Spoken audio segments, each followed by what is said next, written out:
पश्चिम बंगालच्या मुख्यमंत्री ममता बॅनर्जी यांनी इंडिया आघाडीचे नेतृत्व करण्याची इच्छा व्यक्त केली आहे। पश्चिम बंगालमध्ये राहूनच इंडिया आघाडीचे नेतृत्व करेन असंही त्या म्हणाले। इंडिया आघाडी आपणच तयार केली असा दावाही ममता बॅनर्जींनी केलाय। यावरून आता वाद सुरू झालाय। राहुल गांधींशिवाय कोणीही इंडिया आघाडीचे नेतृत्व करण्याच्या मानसिकतेत नसल्याचं विधान काँग्रेस खासदार इम्रान मसूद यांनी केलं। तर समाजवादी पक्षाने मात्र ममता बॅनर्जी यांचं समर्थन केलंय, त्यामुळे काँग्रेसची चिंता वाढण्याची शक्यता आहे। तर ममता बॅनर्जी यांनी नेतृत्व केल्यास आनंद होईल असं सुप्रिया सुळे म्हणतात। तर काही मतभेद असतील तर समजूत काढू असं संजय राऊत यांनी म्हटलं। हम ममता जी की ये राय हमें मालूम है।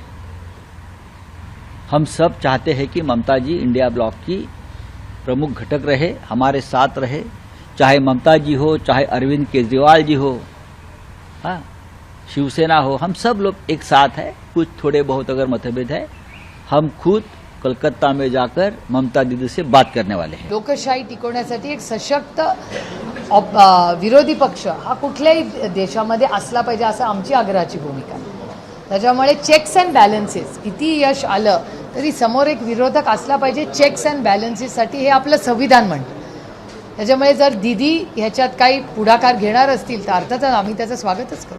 दरम्यान शरद पवारांनी या सगळ्या संदर्भात नेमकं काय म्हटलं, काय प्रतिक्रिया दिली आहे ते बघूया। ममता बॅनर्जी एक या देशाचे प्रभावी नेते आहेत। त्यांच्याकडची क्षमता आहे।